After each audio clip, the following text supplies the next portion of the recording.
तो स्टूडेंट्स, आज हमारा जो टॉपिक है +2 पॉलिटिकल साइंस,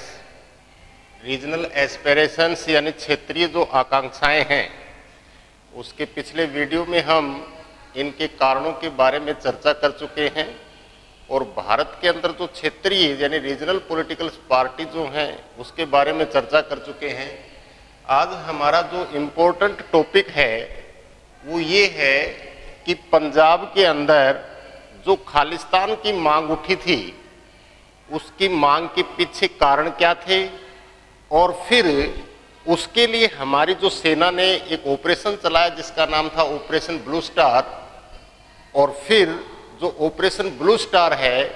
उसके बाद जो है उसके क्या परिणाम निकले और कैसे पंजाब के अंदर स्थिति जो है वो सामान्य करने की कोशिश की गई है। तो उसमें हम देखेंगे आज हमारा ऑपरेशन ब्लू स्टार, यानी कि जो इसकी जो पृष्ठभूमि है ऑपरेशन ब्लू स्टार की, इसके कारण क्या थे, क्यों पंजाब में खालिस्तान की मांग रखी गई थी। तो सबसे पहले हम देखते हैं कि यदि हिस्टोरिकल रूप से हम देखें पंजाब को, तो पंजाब में 12 मिसलें होती थी, अलग अलग उनकी अपने अपने कानून विधान प्रशासनिक सिस्टम होता था। लेकिन 1799 के अंदर महाराजा रणजीत सिंह ने इन सभी मिसलों को एक करके और इसको एक सिख एम्पायर की जो है वो स्थापना की, एक सिख साम्राज्य जो है उसकी स्थापना की और लगभग 50 वर्षों तक एक सिख साम्राज्य जो है वो कायम किया गया। और उस सिख साम्राज्य में वर्तमान जो पाकिस्तान का जो पंजाब है, पाकिस्तान का पंजाब, हिमाचल प्रदेश, पेप्सू रियासत और वर्तमान जो अपना हरियाणा है, इसको मिलाकर के एक सिख अंपायर की स्थापना की थी महाराजा रणजीत सिंह ने 1799 में। और इनकी जो राजधानी होती थी उस समय में वो होती थी लाहौर। और 1848 और 49 में 2 आंग्ल सिख युद्ध हुए और उन युद्धों के बाद पूरा का पूरा जो पंजाब जो क्षेत्र है या जो सिख अंपायर जो है वो अंग्रेजों के नियंत्रण में आ गया था। और उसके बाद फिर अंग्रेजों ने, जैसे बम्बई प्रेसिडेंसी है, बंगाल प्रेसिडेंसी है, मद्रास प्रेसिडेंसी है, ऐसे ही पंजाब प्रेसिडेंसी के तहत इसको जो है एडमिनिस्ट्रेट किया अंग्रेजों ने। उसके अंदर हम देखते हैं हिस्टोरिकल जो आपका जो हिस्टोरिकली रूप है पंजाब का, इस यहाँ हम देखते हैं कि जो सिख कम्युनिटी के जो या सिख धर्म के जो लोग हैं, उन सिख धर्म का जो संस्थापक है जिसने इसकी स्थापना की थी वो की थी गुरु नानक देव ने। गुरु नानक देव ने सिख धर्म की स्थापना की थी और इनके 10 गुरु हुए हैं। और फिर गुरु गोविंद सिंह ने आदि गुरु ग्रंथ जो साहिब है उसको ही अपना 11वां गुरु मान लिया था और ये कह दिया था कि भी इसके बाद आगे, इस गुरु ग्रंथ के बाद जो है आगे कोई जीवित इंसान जो है वो कोई गुरु नहीं होगा। तो उस आज इसको मानते हैं गुरु ग्रंथ साहिब को, अपना 11वां गुरु ये मानते हैं। यहां हम देखते हैं कि सिख धर्म में जो चौथे गुरु हुए हैं गुरु रामदास ने ही जो आपका अमृतसर शहर है, अमृतसर शहर, इस अमृतसर शहर को बसाया, अमृतसर शहर को बसाया गुरु रामदास ने। और फिर यहाँ हरमंदिर साहिब यानी कि जो आप देखते हो अपना जो गोल्डन टेम्पल है, इस हरमंदिर साहिब की स्थापना की। और फिर महाराजा रणजीत सिंह ने ये जो गोल्डन टेम्पल है जिसको नाम से जाना जाता है हरमंदिर साहिब, महाराजा रणजीत सिंह ने इसके ऊपर एक सोने की परत चढ़वाई और तब से इसको जाना जाता है गोल्डन टेम्पल, स्वर्ण मंदिर। यहां हम देखते हैं कि अमृतसर शहर की स्थापना की और आदि जो इनका जो 5वां गुरु है गुरु अर्जुन देव ने यहां हरमंदिर साहिब की स्थापना की। अब देखते हैं हम 17वीं शताब्दी और 18वीं शताब्दी, 17वीं और 18वीं शताब्दी में यहां पर जो मुगल एम्पायर है इनके साथ इनका सीधा जो टकराव है, क्लैशेस है या संघर्ष है, वो हमें देखने को मिलता है। क्योंकि मुगल एम्पायर के खिलाफ जो बगावत की थी, या जो हम ये कह सकते हैं कि उनके खिलाफ जो हथियार उठाए, वो इनके 17वीं और 18वीं शताब्दी के बीच हम देखते हैं इनका एक ऐतिहासिक इनके साथ जो टकराव रहा है। आपने पढ़ा होगा 6th-7th क्लास के अंदर कि औरंगजेब ने गुरु तेग बहादुर को मरवा दिया था। इसी प्रकार हम देखते हैं कि जहांगीर ने गुरु अर्जुन देव को, जो 5वां गुरु जो था, उसको मरवा दिया था, मौत के घाट उतार दिया था। तो हम देखते हैं कि 17वीं और 18वीं शताब्दी में मुगल जो सत्ता है उसके खिलाफ भी इन्होंने संघर्ष किया है। और यहाँ मुगल सत्ता की नहीं बल्कि जो दुरानी अंपायर है अहमद शाह अब्दाली, उसके साथ भी हम देखते हैं कि इनका जो क्लैशेस है या जो झगड़ा वगैरह है। क्योंकि उस समय हम देखते हैं हिस्टोरिकली, ये तो काफी वैसे विस्तार से लंबा हो जाएगा, लेकिन जो पठान जो सबसे शक्तिशाली कौम मानी जाती थी लड़ाई एक क्षेत्र में, उनको हराने का जो श्रेय है वो सिख समुदाय के लोगों को है, विशेषकर महाराजा रणजीत सिंह को है। और फिर इसके अंदर जो है खालसा जो पंथ है उसकी स्थापना की थी गुरु गोविंद सिंह ने, और इनके खिलाफ जो है हथियार उठाए, अपनी एक सेना भी बनाई जिसको एक सैनिक टुकड़ी के रूप में ढाल दिया था। इसके बाद हम देखते हैं कि ये तो था आपका हिस्टोरिकली और पॉलिटिकल रूप में हम देखते हैं कि इसका जो पंजाब है इसके अंदर। लेकिन हम देखते हैं कि 1947 के अंदर जो इंडिया का पार्टीशन हुआ, भारत का विभाजन हुआ, उस विभाजन में जो सिख समुदाय के जो लोग हैं इनको सबसे ज्यादा नुकसान हुआ था। इसमें आपने देखा होगा कि जो अपने रिसोर्स हैं, रिसोर्स जो संसाधन है, पानी को लेकर के है या भूमि को लेकर के है, और जितने भी संसाधन हैं,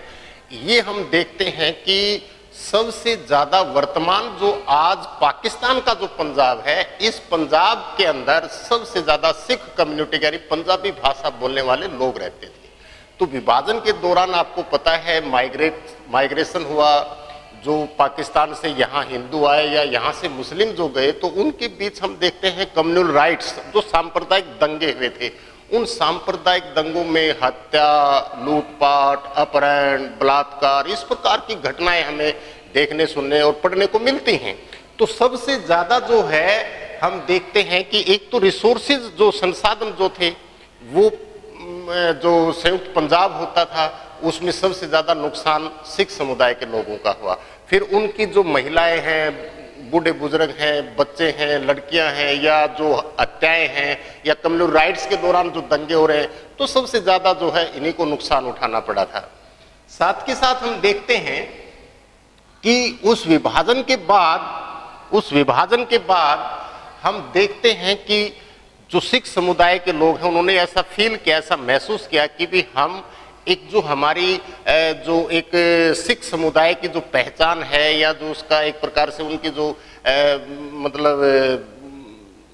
जो कम्युनिटी है, उसको सबसे ज्यादा नुकसान हुआ है। तो इस पहचान को हम कैसे बनाए रख सकते हैं? तो उन्होंने क्या काम किया, एक सिख स्टेट, एक सिख राज्य की जो है वो डिमांड रखी थी। और आपको पता है कि जब 1953 के अंदर जो भाषा आयोग जो है उसकी स्थापना की गई थी और 1956 में इसने अपनी रिपोर्ट सौंपी थी, तो यहां पर एक सिख राज्य या सिख स्टेट उसकी डिमांड की थी। लेकिन ये जो कमीशन है, इस कमीशन ने इसकी मांग को जो है वो स्वीकार नहीं किया गया था। फिर हम देखते हैं कि इनको इंतजार करना पड़ा कि भाषा के आधार पर अपना एक स्टेट बनाया जाए, तो वो 10 साल इंतजार करना पड़ा इनको। और 10 साल के बाद जो है 1966 में हरियाणा अलग हुआ और 1956 में हिमाचल जो है इसको पंजाब से अलग कर दिया गया था और इसको एक यूनियन टेरिटरी का रूप दिया था। बाद में हिमाचल जो है इसको एक राज्य का दर्जा मिला है। तो यहां हम देखते हैं कि जो पंजाब के अंदर जो एक पंजाबी सूबे की मांग को लेकर के या जो एक क्षेत्रीय जो भावनाएं इनके अंदर बढ़ रही थी, उसमें सबसे ज्यादा योगदान जो है वो है एक प्रकार से हम ये कह सकते हैं डायस्पोरा। यानी कि ये डायस्पोरा क्या था, जैसे हम बोलते हैं ना एनआरआई, नॉन रेजिडेंट्स, जो इंडियन जो लोग होते हैं, यानी कि जो विदेश जो भारतीय मूल के जो लोग हैं वो विदेशों में जो रह रहे हैं तो उनको बोलते हैं अप्रवासी भारतीय। तो उनमें एक सबसे महत्वपूर्ण भूमिका निभाई थी, वो निभाई थी जगजीत सिंह चौहान। ये जो जगजीत सिंह चौहान जो था, इस जगजीत सिंह चौहान ने एक सिख कम्युनिटी या सिख स्टेट की डिमांड जो है वो रखी गई थी और जो विदेशों में जो सिख समुदाय के जो लोग रह रहे थे उनके साथ इसने डील किया कि भाई उसके लिए चंदा है, पैसा वगैरह है, जैसे कनाडा है, यूएसए यानी यूनाइटेड स्टेट अमेरिका है, फ्रांस है, इनके अंदर रहने वाले जो भारतीय सिख समुदाय के जो लोग थे उनका इसने एक प्रकार से ध्यान आकर्षित किया कि भी हमें एक सिख स्टेट या सिख जो पहचान है हमारी कम्युनिटी की उसको बरकरार रखा जाना चाहिए। तो इस जगजीत सिंह चौहान ने, यानी कि जो यूएसए है, इस यूएसए की जो वहां पर अपनी जो न्यूज़पेपर है, मैगजीन्स वगैरह है, उनके अंदर जो है इसको एक अलग स्वतंत्र स्टेट जो है वो डिक्लेयर कर दिया, वहां से अपनी करेंसी जो है वो स्टार्ट कर दी। तो ये था एक डायस्पोरा जिसमें कि एक सिख जो कम्युनिटी है, जो पहचान है, उसको बरकरार रखा जाए। उसके बाद हम देखते हैं कि 1973 के अंदर जो आनंदपुर साहिब जो प्रस्ताव है, उस आनंदपुर साहिब प्रस्ताव में ये मांग रखी गई थी कि भाई जो भारत के अंदर जो फेडरल फीचर्स जो स्थापित किया गया है उसमें राज्य को ज्यादा पावरफुल बनाया जाए, यानी रियल में फेडरल सिस्टम की जो फीचर्स हैं, उसकी जो विशेषताएं हैं वो कायम किया जाए। क्योंकि उनके मन में ये था कि भाई बार बार दिल्ली जो है हमारे मामलों में इंटरफेयर कर रहा है। तो यहां पर एक तो ये मांग थी, दूसरी मांग ये थी कि भाई जैसे राजस्थान, हरियाणा और जो पंजाब है, यानी कि जो पंजाबी भाषा जो लोग इन क्षेत्रों में रहते हैं, तो वो जो क्षेत्र है वो वापस जो है पंजाब के अंदर शामिल किया जाए, यानी कि उसका भौगोलिक क्षेत्र है वो बढ़ाया जाए, जो यहाँ इन सीमा के साथ रहने वाले जो लोग हैं। नंबर 3, इन्होंने क्या काम किया कि जो हमारे रिसोर्सेज वगैरह हैं, जैसे दूसरे राज्यों के साथ हमारे पानी को लेकर के झगड़े वगैरह हैं, वो जो है उनमें हमें ज़्यादा से ज़्यादा शक्तिशाली बनाया जाए। जैसे हमारा इरिगेशन सिस्टम है, डैम वगैरह है, या जो पानी को बंटवारे को लेकर के या सीमा को लेकर के है, तो इस प्रकार उन्होंने ये डिमांड रखी थी। साथ के साथ इन्होंने नंबर 4 पर ये किया गया था कि जो सिख रेजिमेंट है उसमें कोटा निर्धारित किया जाए कि ज़्यादा से ज़्यादा जो सिख समुदाय के जो लोग हैं उनको भर्ती किया जाए आर्मी के अंदर। जैसे सिख रेजिमेंट है अलग से, तो ज़्यादा से ज़्यादा जो है आर्मी के अंदर ये लिए जाएं। तो इस प्रकार हम देखते हैं कि ये जो रेजुलेशन जो था, ये रेजुलेशन, इस रेजुलेशन में हम ये चीज़ उभर करके आ रही थी कि भाई पंजाब को जो है या स्टेट जो है उसको ऑटोनॉमी दी जाए, उसको स्वायत्तता दी जाए। वो पृथकतावादी जो स्थिति है या जो अलगाववादी जो प्रवृत्ति है उसकी डिमांड नहीं कर रहे थे, वो कर रहे थे कि ज्यादा से ज्यादा स्टेट को जो है वो पावरफुल बनाया जाए। लेकिन इस रेजुलेशन को इंदिरा गांधी ने अस्वीकार कर दिया कि भी ये तो एक प्रकार से हम ये कह सकते हैं कि देश की राष्ट्रीय एकता अखंडता जो है उसको खतरा है, इससे तो सेंटर यानी कमजोर हो जाएगा, केंद्र की सरकार कमजोर हो जाएगी। इस रेजुलेशन को इसने मान्यता नहीं दी। तो यहां हम देखते हैं कि उसके बाद जो 1975 टू 1977 ये जो पीरियड था अपने देश के अंदर, वो पीरियड कहलाता है इमरजेंसी पीरियड। उस इमरजेंसी पीरियड के बाद जब मार्च 1977 में इसको इमरजेंसी को वापस ले लिया और जब देश के अंदर चुनाव करवाए जाते हैं तो उन चुनाव में सेंटर में जनता पार्टी सरकार बनाती है और स्टेट के अंदर भी कांग्रेस जो है वो सत्ता से बाहर हो जाती है और यहां पर अकाली दल जो है वो सरकार बनाने में कामयाब होता है। तो यहां पर जो है अकाली दल, इस अकाली दल ने जो है वो अपनी सरकार बनाई। यानी कि हम कह सकते हैं कि राज्य और जो केंद्र है उन दोनों ही सत्रों पर कांग्रेस जो है वो सत्ता से बाहर हो जाती है। अब यहां पर अकाली दल जो है वो अपनी सरकार बनाता है। अब मैंने आपको पिछले वीडियो में बताया था कि अकाली दल जो है इसकी स्थापना 1920 के अंदर हुई थी, 1920 के अंदर हुई थी। 1920 में जो भ्रष्ट महंत हैं उनके खिलाफ एक बहुत बड़ा आंदोलन चलाया गया था और फिर वो आंदोलन इतना कामयाब हुआ पंजाब के अंदर, इतना सक्सेस हुआ, वो इतना लोकप्रिय हुआ कि वो फिर एक पॉलिटिकल पार्टी के रूप में कन्वर्ट हो गया और उसका नाम पड़ा अकाली दल। और वर्तमान में जो बीजेपी है उसके साथ अपने गठबंधन में ये साझेदार है और प्रकाश सिंह बादल एक काफी इस में जो है काफी इसके लोकप्रिय नेता है पंजाब में और उसके हेड भी रहे हैं ये। अब देखो, अब यहां क्या हुआ, अकाली दल सत्ता में आता है पंजाब के अंदर और सेंटर में जनता पार्टी की सरकार आती है। अब यहां पर कांग्रेस का एक पूर्व चीफ मिनिस्टर ज्ञानी जैल सिंह, जो बाद में राष्ट्रपति भी बना हुआ अपने देश का 1982 के अंदर, ज्ञानी जैल सिंह और जो संजय गांधी है या उसकी जो एक प्रकार से जो मित्र मंडली है उनके मन में एक ऐसा विचार उत्पन्न हुआ कि भी कैसे हम पंजाब में अकालियों का जो प्रभाव है उस अकालियों के प्रभाव को कम कर सके और एक ऐसे करिश्माई जो नेता है जो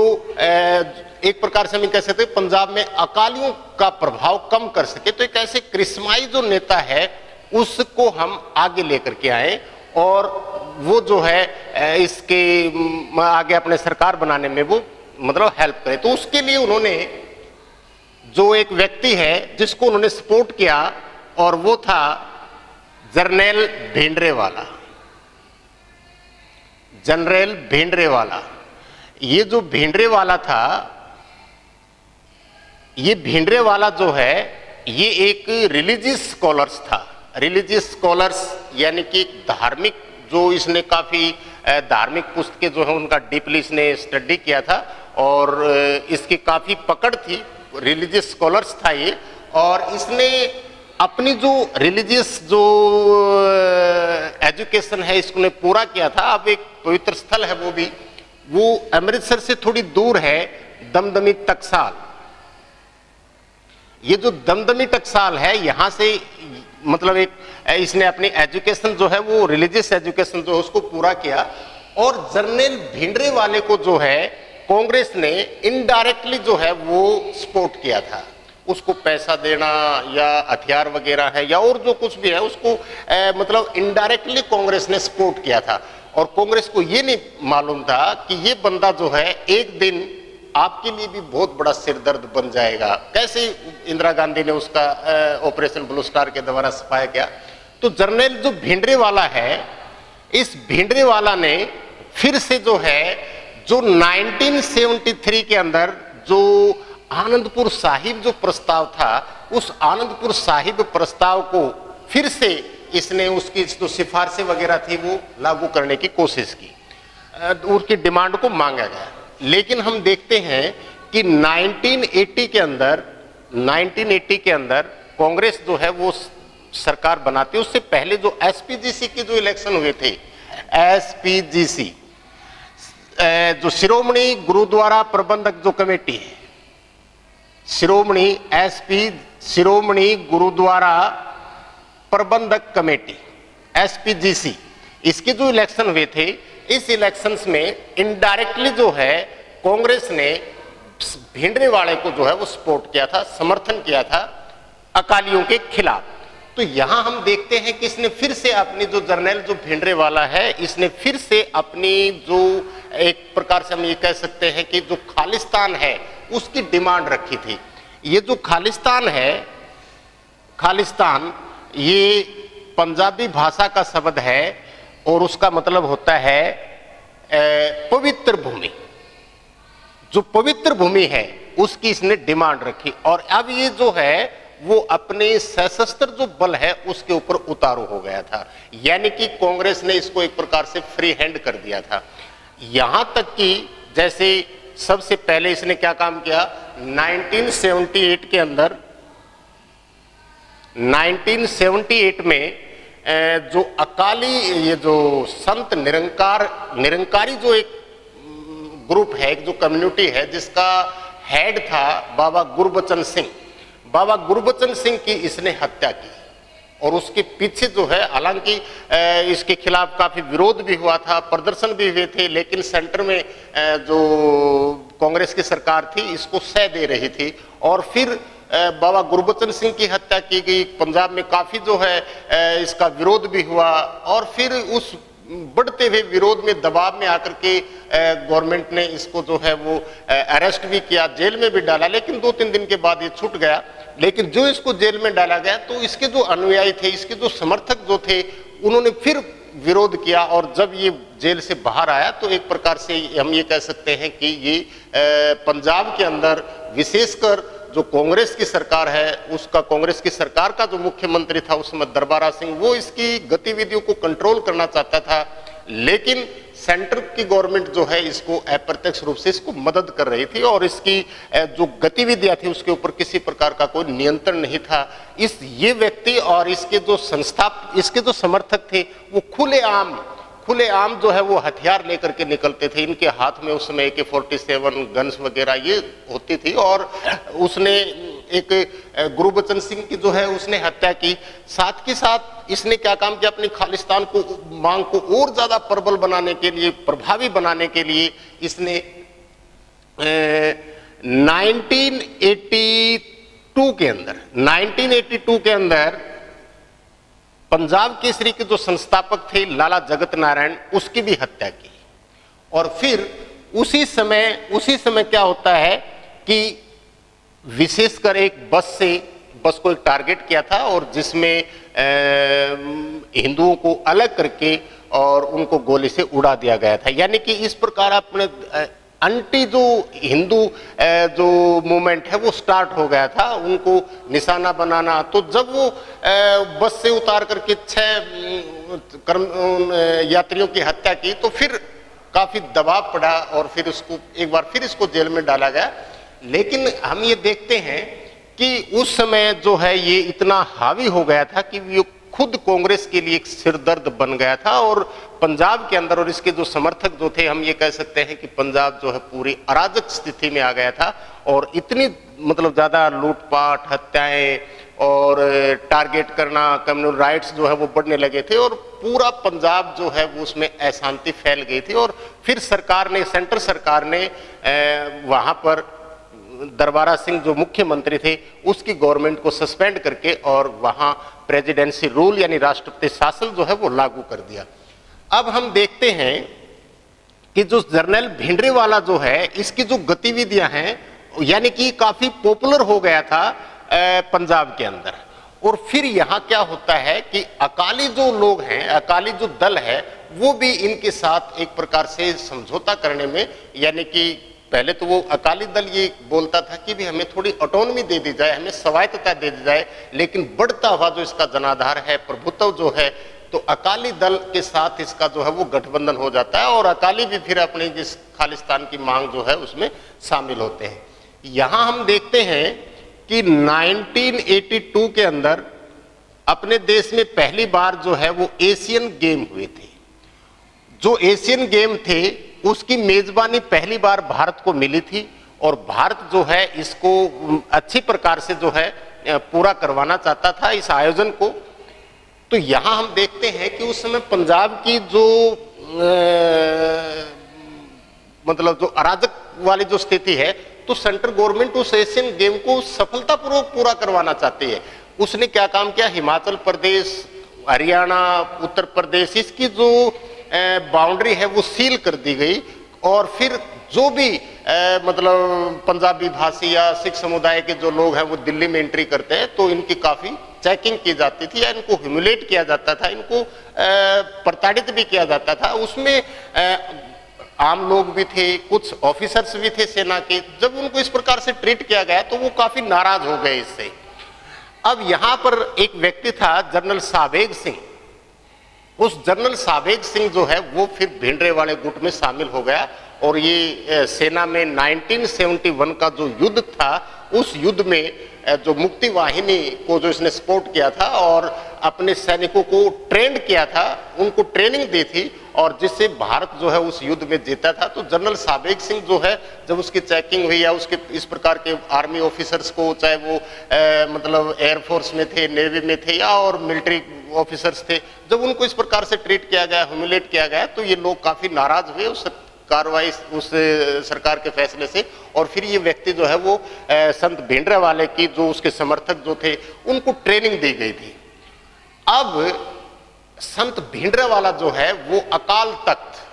तख्त जो है उसके ऊपर उसने कब्जा कर लिया। स्वर्ण मंदिर में एक जगह है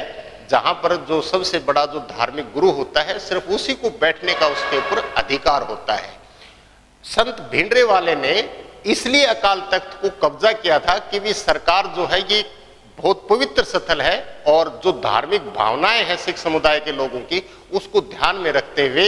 इसके ऊपर ये कभी हमला नहीं कर सकती। तो उसने अकाल तख्त के ऊपर कब्जा कर लिया अपना और वहीं से सारी की सारी पंजाब के अंदर जो इसकी गतिविधियां थी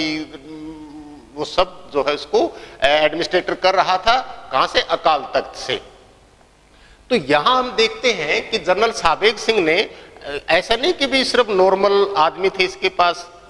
कि भी किसी को भी हाथ में बंदूक दे दे और जाओ भी आपको युद्ध करना, ऐसा नहीं। जनरल साबेग सिंह ने इनको ट्रेंड किया था, इनको ट्रेनिंग दी थी। और फिर यहां से हम देखते हैं कि पाकिस्तान, क्योंकि पाकिस्तान भी उस समय भारत से हार चुका था और पाकिस्तान का विभाजन हो गया था, नया देश बना था बांग्लादेश, तो पाकिस्तान भी इनडायरेक्टली जो है ये जो खालिस्तान की जो मांग थी उसको सपोर्ट कर रहा था और हथियार वगैरह है, पैसा वगैरह जो है वो इनको सप्लाई कर रहा था। यहाँ तक कि मतलब उस समय ये बताते हैं न्यूज़पेपर या कतरन हम पढ़ते हैं या जो उसके ऊपर जब डिबेट होती है तो ट्रक भर भर के जो है हथियारों के स्वर्ण मंदिर के अंदर जाते थे। तो यहाँ हम देखते हैं कि ये इतना मतलब पावरफुल हो गया था। अब इंदिरा गांधी जो है, ऐसा नहीं कि भी इंदिरा गांधी ने इनकी मांग को मतलब डेमोक्रेटिक तरीके से मानने की कोशिश नहीं की, हालांकि उसने अपना एक पीस प्रपोजल भी भेजा था और वो उस समय जो उसके चतुर जो मंत्री थे, योग्य जो मंत्री थे, पीवी नरसिम्हा राव, जो बाद में प्रधानमंत्री भी बने, पीवी नरसिम्हा राव जो है वो अकालियों से, अकाली जो नेता थे उनसे उनकी मुलाकात हुई और फिर उसका जो मैसेज है वो भिंडरे वालों को भी दिया। लेकिन भिंडरा वाले ने साफ मना, हालांकि अकाली दल ने यहाँ ऑटोनॉमी की बात की थी, लेकिन भिंडरे वाले ने अकालियों के ऊपर भी आरोप लगाया कि आप जो है वो दोगली या दोगलापन पर उतारो हैं। मैं किसी पीस प्रपोजल को नहीं मानता हूं, न मैं 1973 का जो आनंदपुर साहिब रेजोल्यूशन है मैं उसको नहीं मानता हूं। मेरी तो एक ही मांग है और वो है खालिस्तान, यानी प्योर ऑफ लैंड, यानी कि जो पवित्र भूमि है, एक अलग देश खालिस्तान में, उसकी मेरी डिमांड है। तो यहां पर वो जो पीस प्रपोजल है वो भी रद्द हो गया। अब यहां देखो जो संत भिंडरा वाला है वो हिंसक गतिविधियों पर यानी सशस्त्र बल जो है उसके ऊपर उतारू हो गया। अब आता है 1981 के अंदर जो अपना सेंसस होता है, यानी कि जो जनगणना होती है, उस जनगणना में क्या होता है कि भाई यदि, क्योंकि जब उसका प्रपोजल आता है तो उसमें आपको सारी अपनी बायोडाटा देनी पड़ती है, तो उसमें एक लैंग्वेज का भी आता है। तो उस लैंग्वेज में ये था कि भी यदि ज़्यादा से ज़्यादा लोग अपनी मातृभाषा यदि पंजाबी उसके अंदर लिखवाएंगे तो पंजाब स्टेट को जो है या पंजाबी भाषा के ऊपर एक प्रकार से उनको डोमिनेंट रहेगा। लेकिन उसमें पंजाब केसरी के संस्थापक थे लाला जगत नारायण, उसने अपना एक लेख, अपना एक ऑडिटोरियल दिया था मेन पृष्ठ के ऊपर कि भी जब आपके पास जनगणना वाले आए तो आप अपनी मातृभाषा जो है जो हिंदी बोलता है वो हिंदी बताए। उसके बाद जो है लाला जगत नारायण की हत्या कर दी जाती है और उस हत्या का आरोप भी इसी के ऊपर था। गुरबचन सिंह की भी हत्या की गई है और साथ के साथ जो मतलब जो हिंदू थे उनको भी इसने टारगेट करना शुरू किया। अब जो पीस प्रपोजल भी जो है वो भी असफल हो गया। तो अब इंदिरा गांधी जो है वो आर पार की मूड में थी और उसने क्या काम किया, 3 जून 1984 यहां पर मिलिट्री जो है वो इंटरफेयर करती है और उसके जो उसमें के जो जनरल थे कुलदीप सिंह बरार, जिसने इस ऑपरेशन को काफी सफल बनाया था, तो कुलदीप सिंह बरार जो है अपनी जो मिलिट्री वगैरह है वो उसको यहां तैनात कर देता है। 1 जून से लेकर के 3 जून तक पंजाब के अंदर जो कम्युनिकेशंस जो मतलब सिस्टम था उसको ब्लॉकेज कर दिया जाता है ताकि कोई भी सूचना खबर जो है वो बाहर से ना आए। जितने भी हाईवे थे दूसरे स्टेट के साथ लगते जो उसके हाईवे थे उनको ब्लॉकेज कर दिया गया, उनकी भी नाकेबंदी कर दी गई। यानी कि पूरा का पूरा जो सिस्टम है वो पंजाब के अंदर हम ये देखते हैं कि 3 जून तक था ये सारा। अब यहां क्या होता है कि 3 जून को गुरु अर्जुन देव जो है, जो सिखों के 5वें गुरु थे, उनका शहीदी दिवस है। वो जो शहीदी दिवस है उस दिन सिख धर्म के लोग काफी संख्या में माथा टेकने के लिए वो गोल्डन टेम्पल में गए हुए थे। यहां पर क्या किया, जो भिंडरावाले के जो समर्थक थे उन समर्थकों ने इन व्यक्तियों को एक प्रकार से उसी के अंदर नजरबंद कर दिया या उनको ढाल बना लिया, उनको बाहर आने से मना कर दिया, क्योंकि मिलिट्री जो है पुनः अपना ऑपरेशन चला रही है। और उन बेकसूर लोगों को जहां उनको कैद कर लिया गया अंदर से, उनके समर्थक जो थे, तो यहां पर हम देखते हैं कि एएस अटवाल जो उस समय का एक डीआईजी पुलिस बहुत बड़ा अफसर था, उस एजी अटवाल की स्वर्ण मंदिर की सीढ़ियों पर भिंडरावाले के समर्थकों ने गोली मार करके उसकी हत्या कर दी। 2 घंटे तक उसकी डेड बॉडी को उठाया नहीं गया। यानी लोकल पुलिस में इतना खौफ था भिंडरावाले का कि 2 घंटे तक उसकी डेड बॉडी को भी नहीं उठाया गया था। तो यहां हम देखते हैं कि जो ऑपरेशन चलाया है यहां से, तो वो ऑपरेशन वैसे देखा जाए तो 3 से 6 यानी 3 दिन ही चला था वो। तो फिर यहाँ कुलदीप सिंह बरार उसका निरीक्षण करते हैं, वो बार बार अनाउंसमेंट कर रहे हैं कि भी आप ये जो लोग हैं वो बाहर आए, बार बार सेना जो है वो अनाउंस कर रही है। लेकिन जो ये ऑपरेशन स्टार्ट करता है तो कुलदीप सिंह बरार जो था उसने क्या काम किया, अपने जो, क्योंकि इनके पास एंटी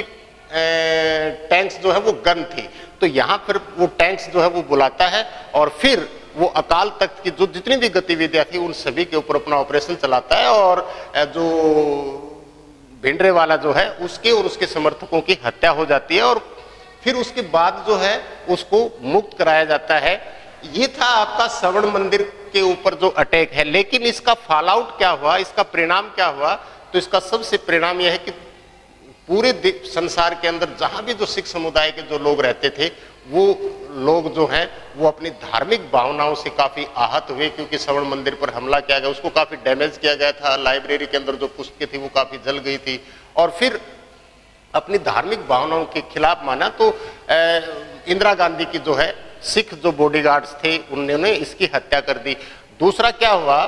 दूसरा ये था कि एक मॉन्ट्रियल से दिल्ली अपनी कनेक्स जो है वो जो विमान जो थी जिसमें मोस्टली जो है भारतीय ट्रेवल करते थे, तो 329 हिंदू उसके अंदर सफर कर रहे थे और उस मॉन्ट्रियल से दिल्ली आने वाली जो विमान जो था उसके अंदर बम रख दिया जाता है और 329 जो पैसेंजर है उनकी हत्या हो जाती है। इंदिरा गांधी की भी हत्या हुई और फिर हम देखते हैं कि जो उसके जो भिंडरावाले के जो समर्थक थे, उसके जो अनुयायी जो थे, यहाँ तक कि गांव में भी उसके समर्थक जो थे धीरे धीरे वो फिर अपनी आतंकवादी गतिविधियों को स्टार्ट करते हैं। एक बार फिर वो अकाल तख्त पर कब्जा करने की कोशिश करते हैं, लेकिन उस समय के जो एक और ऑपरेशन चलाया था जिसका नाम रखा था ऑपरेशन थंडर, और इसको ऑपरेशन थंडर को सक्सेस करने वाला, जो कामयाब करने वाला जो बंदा था वो था केपीएस गिल, जिसको भारत में एक बड़े जो पुलिस अधिकारी है और जो काफी उसके अंदर प्रशासनिक जो क्षमता थी, गिने चुने व्यक्तियों में केपीएस गिल का नाम आता है। केपीएस गिल के नेतृत्व में ऑपरेशन थंडर चलाया जाता है और लगभग 10 वर्षों तक जो पंजाब के अंदर जो राष्ट्रपति शासन था उसके बाद फिर धीरे धीरे जो है पंजाब के अंदर शांति जो है वो बहाल होती है और 1992 के अंदर 1991 के अंदर पंजाब के अंदर इलेक्शन होते हैं, बेअंत सिंह सरकार बनाता है और फिर भी हम देखते हैं कि बेअंत सिंह की हत्या हो जाती है। लेकिन उसके बाद से पंजाब की जो स्थिति है वो सामान्य है और उस जो खालिस्तान की जो गतिविधियां थी उसके ऊपर इस ऑपरेशन ब्लू स्टार और ऑपरेशन थंडर के माध्यम से नियंत्रण में लाए स्थिति को, और पंजाब की जो स्थिति है वो सामान्य की गई। तो ये था आपका ऑपरेशन ब्लू स्टार। उसके कारण क्या थे वो मैंने आपको बता दिया। उसको कैसे सक्सेस किया, कुलदीप सिंह बरार के नेतृत्व में। हालांकि कुलदीप सिंह बरार जो है वो एक सेपरेट उसका अपना हाउस है, वो उसको किसी को नहीं मालूम कि वो कहाँ रहता है। ये जो भी उसके इंटरव्यू वगैरह जो भी होते हैं उसकी लोकेशन को जो है नहीं मालूम, क्योंकि उसकी सिक्योरिटी के लिए ऐसा किया गया है कुलदीप सिंह बरार की, और वो अपने रहते घर में ही है, लेकिन कहाँ है वो ये शायद किसी को नहीं मालूम है सरकार के अलावा, और उसकी सिक्योरिटी के लिए ऐसा किया गया था। तो ये था भाई आपका ऑपरेशन ब्लू स्टार, और इसके जो फॉल आउट थे वो मैंने आपको बता दिए। कल हम जो डिस्कस करेंगे कि उत्तर पूर्व की जो समस्याएं हैं अपने देश के अंदर भारत विभाजन से, वो कौन कौन सी थी। धन्यवाद।